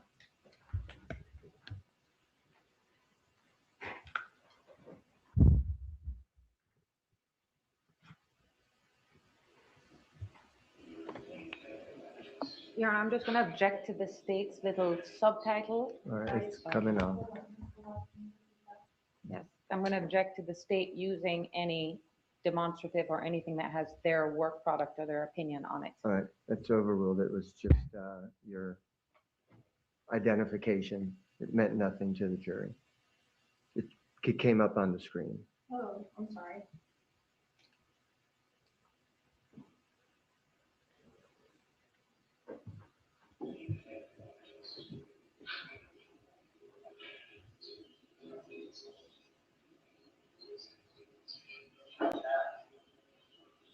Exactly, real happy. The fact they thought her playing dumb was a good idea is so wild.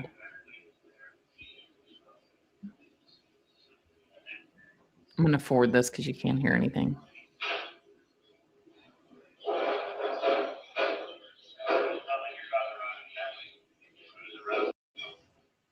Around in a mega yacht. You heard that, right? Yes, ma'am. What did you understand that to mean?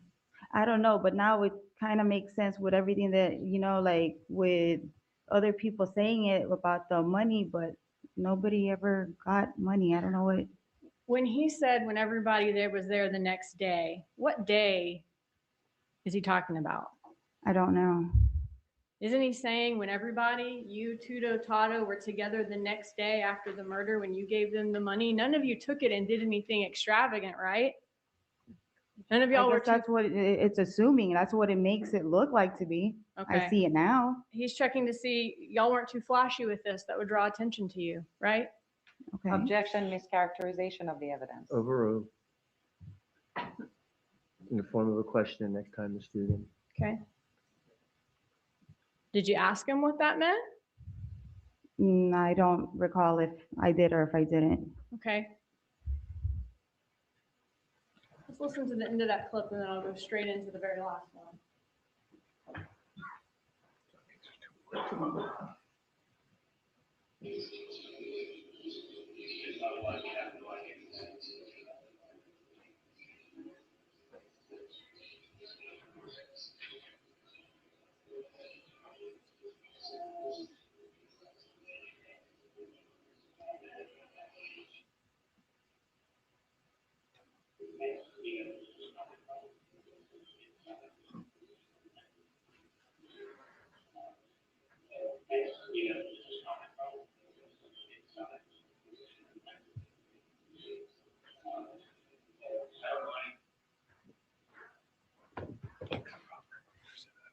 end of that conversation in that last clip, he says,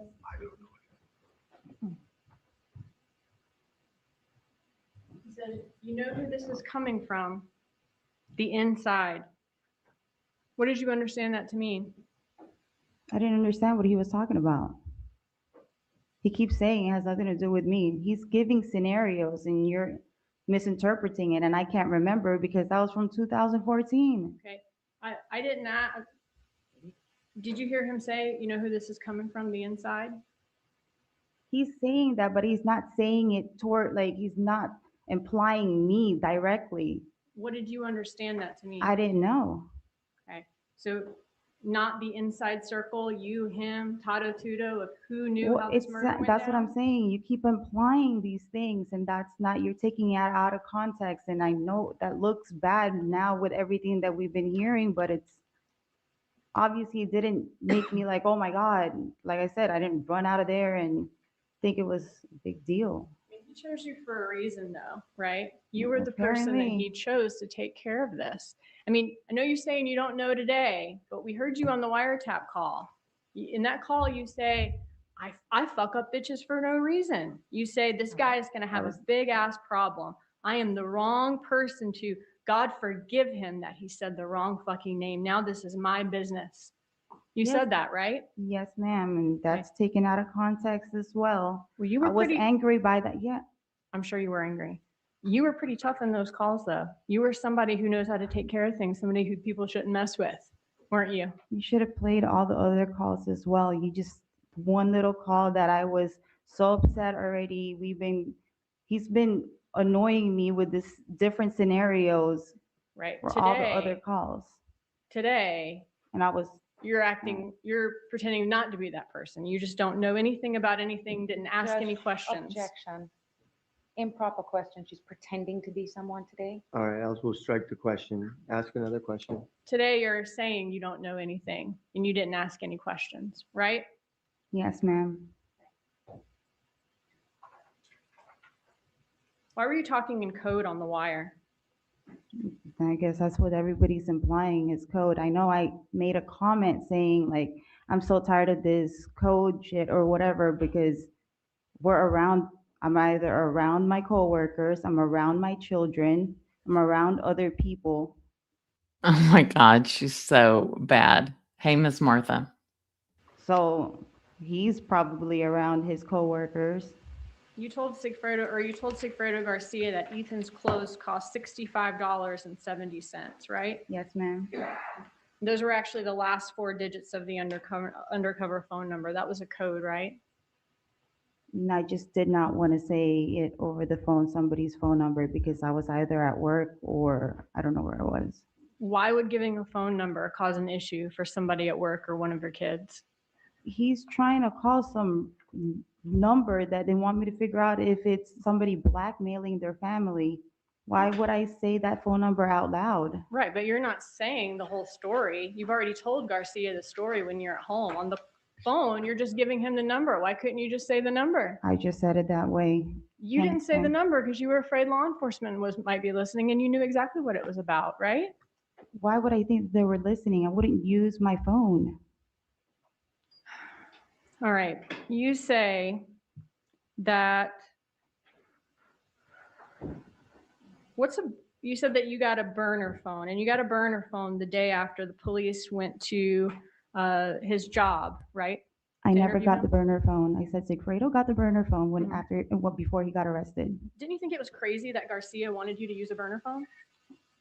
The feds just went to go question him. And at the same time, I didn't even know that they were doing it at the same exact moment that they were banging on my door. If you had nothing to do with the murder, why did Garcia get you a burner phone, not just him? I don't know. He's the one who got it. Because he figured that it was somebody banging in his door, and then I guess that's why we wanted to talk. But you had the same phone number your whole life. Weren't you curious as to why he wanted you to use a burner phone now? No, You didn't ask. no.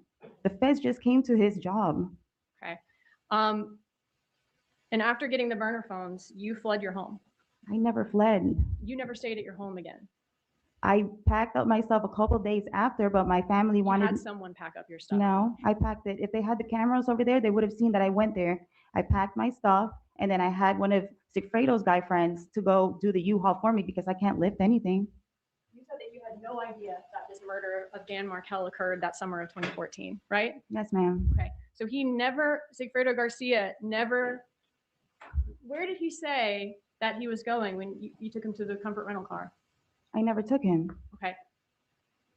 It's just a coincidence then that of all the places. I never knew his whereabouts or whatever around that time because we weren't even together. Okay, just a coincidence then that of all the places you could be in Miami and that he could be in Miami, you're using a cell site that services comfort rental at the exact moment that he's renting a car, and you go straight there, time on the rental car, and you go back home. I never took him to go get a rental. Okay, so that is just a coincidence, you're saying? If that's your opinion, yes, ma'am.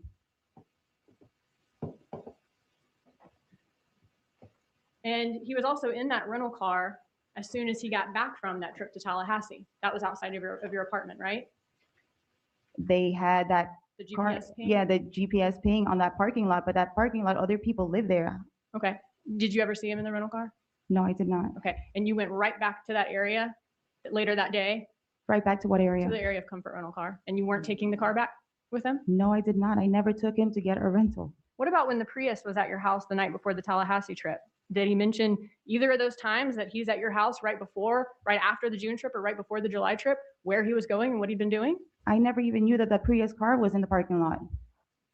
Did he say that he was about to go to Tallahassee? No, I would have remembered if he said something about Tallahassee. He doesn't know anybody in Tallahassee. What about during the 15 or 20 times that you communicated with Garcia during the June trip or the July trip? He never mentioned where he was? You never asked him where he was or what he was doing? I never asked him where he was, and he wouldn't tell me even if I was to ask him. He doesn't tell me things. What about the night of the murder, or July 18th, when you're consistent with being at Rivera's house after you go past Yindra Mascaro's residence? Did you go to Luis Rivera's that night? No, ma'am. Where were you? I don't recall where I was in July 18th. Okay, well, you were talking to Garcia, and then it shows you going up near Rivera's house, and then after that, your phone is powered off for the night, right?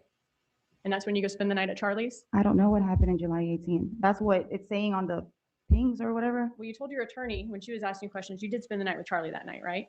No, I don't even remember where I was. I don't know if I was up north or whatever. I don't remember that day. Yindra was taking care of your kids that night, right? Well, apparently, yeah, when she had said that I didn't remember that day until she mentioned that it might have been that night. Okay. Yindra was taking care of your kids that night then? That's what I'm saying is I don't see her. My daughter was little at that time. Like I never leave my daughter overnight. That's why it wouldn't make sense to me. I never leave my daughter like overnight at So somebody's Yindra house. was not telling the truth when she No, told that? I don't know if she babysat that day. I just don't remember. I don't recall ever leaving my children at night. I was living with my mom at that time. Well, if that was the case, I would have had my mom because the kids would have been more comfortable. Charlie invited you over, you're going up there, your phone's powered off for the night, and you're coming back for that direction that next morning. That's the route that it's showing, but I don't remember what I did that night. Well, you There's no stayed with text Charlie messages. during that time though, right? No, I didn't. I don't remember what I was doing. Okay. What about the next morning, the morning of July 19th, when you and Garcia were at Rivera's place? Me and Garcia were in Rivera's place. Right. That was the whole situation. There were so many different versions of that story. Okay. Well, in your previous testimony, you were asked what you were doing that day, and you were shown this text. Katie just doesn't remember anything. I don't know what I did that night. Well, Yindra does. You were shown this text. And you said that this text means that you were at the pool that day at 11 a.m. You said that in your previous testimony, right? I didn't know at what time, but I was at the pool from the text. Like I was shown the text, and I guess I don't know what the timestamp was at that time. Okay. This message does not say you were at the pool at 11 a.m., right?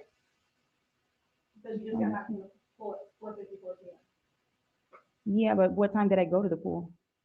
You said you Probably at the were pool. at 12:18 p.m.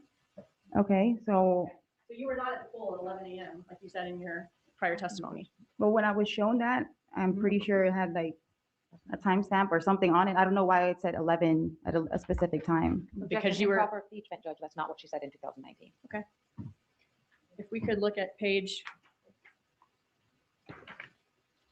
53, 52, lines 23 through 25, and 53, lines 5 through 7. I'm sorry, can you say that again? 52, 23 through 25, and 53, 5 through 7.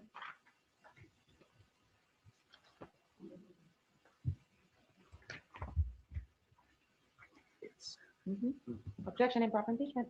That's what it says. I just said that. It said, All right, okay, hold on a second. Ms. Dugan, you take a look at it first. Okay. You were asked, where were you that day? You said you took Ethan to the pool. You were shown that message. You said, do you remember what time? And you said, I believe it was 11. That's not correct. you're right. I'm looking at page 53 at the top. Say, I believe it was around 11 in the I morning. believe it said around 11. All right, that's proper impeachment. Okay. Wow. You were not at the pool though, around 11 a.m. that day though, were you? For me to have said this day because I didn't remember what I was doing, and for me to come up with that time, it's because I was shown something. Well, these are the state that. messages about you going to the pool that day. I see your messages now, but at the time when we did this and I was shown what time I went to the pool, I wouldn't have just come up with it at 11 o'clock without seeing a text message with the time. You said in 2019 you took Ethan to the pool around 11 a.m. I because believe that means that you wouldn't be at the money drop around 10:30, 11 a.m. Right? Mischaracterization of what she said in All right, that's 2019. sustained. Mr. You can move on. This has been asked and answered. All right. You We need to called. be mindful of the time also because I Yes, have to sir. give time for redirect. I'm almost done. You called Luis Rivera during the June and July trips. You called his old number, right? That 934 number you had in your phone as Tato. I called the number, but I never spoke to Louis. When you couldn't get in touch with Garcia, you called that I number. believe so. And you didn't talk to Garcia because that wasn't his phone at the time, right? What, the 934 number? Right. Yes, ma'am. Okay. You never talked to Luis Rivera on the phone, usually. Not that I recall, no. Okay. You did talk to him though. You called him those 2 dates and then you talked to him the day of the money drop, July 19th, right? It said that he had called me. Right. You called him, he called you and then you called him back, right? I believe so. That's what the call log says. And you spoke to him. You tried to call him in June and July because you knew that he and Garcia were together in Tallahassee during that time. I didn't know that they were here. Well, then why would you call Luis Rivera? I don't remember why I called him. I called him in June and in July. Yeah, on the June trip and the July trip. If he was with Garcia, but maybe I was trying to get a hold of Garcia. Those were the only times all summer though that you called that number though. I don't That's what recall the that. expert said. I don't recall that that's the only time. If you were always trying to call Rivera whenever you were looking for Garcia, you would have called it more than 2 times the whole summer, I right? don't recall that. And then on July 19th, the reason that y'all were talking that day, you and Luis Rivera, was because that was the day you were supposed to deliver money, right? I never delivered any money. You said, so the only time that you call him is during this June and July trip to Tallahassee and the day of the money drop that summer. And your phone locations are consistent with being at his house, but those are just all coincidences. You didn't have anything to do with this murder. That's what you're saying? Yes, ma'am. Aren't you mad at Garcia and Charlie for doing this and you're innocent and you're having to answer for it? Am I mad at them? Yeah. Yeah, I've been upset. If you were mad at Garcia, I mean, just not long ago, just this month, you said on a recorded call to him, I can't talk to you, I can't touch you, I can't see you, I can't feel you, and you were crying about it. Yeah, he's the father of my kids, so I'm gonna love him forever. And this $17,000 cash bike during the 6 weeks after the murder being put on the Adis Adelson payroll, even though you didn't collect rent, you made the one appointment, your $4,000 breast augmentation, all of that within the 2 months of the murder. Those are just all coincidences to it. You didn't have anything to do with this. The money had nothing to do with anything that you did. I've explained everything. $4,000 breast augmentation. So I think those have to be replaced like every 20 years, isn't it? And aren't you supposed to get MRIs and things? I'm sure the prison does not do a proactive stance on that. Already. Okay. All the favors that Charlie did for you after you and him broke up, the trips, nothing with that had to do anything with the murder. That was just a coincidence too. Just him being nice. I guess so. Okay. The fact that he called you out of all of his ex-girlfriends after Bad his mom said tater. an ex-girlfriend was mentioned. That's a coincidence too. I guess so. The fact that your husband committed a murder for your boyfriend, that's also just a coincidence. You didn't have anything to do with it? I didn't have anything to do with it. I mean, those are some pretty unbelievable coincidences, right? Objection, improper. That's sustained. Okay, you either have the worst luck or you did this, right? Objection, improper question. Sustained. Garcia would never do anything to help Charlie Adelson, would he? I wouldn't think that, but with everything that's all in the evidence and stuff, I mean, it looks pretty bad. And you said in 2019 he would never do anything. I to did help. say that because I would never think that they would like each other in any way or do favors for each other. Okay. I see why I'm in the middle. I'm smack in the middle. I see it. That's why I'm fighting for my life. And so you did say Garcia would never do anything to help Charlie Adelson. In my 2019 testimony, yes, I did mention that. Right. And in opening, your attorney said that there was definitive proof. Fighting for her life. If I was her, I would have just said right here, you know what? Let's go. Let's go. Truth. I'm ready. I want to go home because I've been in jail now. This was 22. What, 6 years? For the link between Garcia and Charlie. What is it? What did my attorney say? No, what's the link between Garcia and Charlie? That they knew each other or they spoke to each other. How? I don't know. Apparently everything's being done behind my back. That's why. That's all. Thank you. Redirect.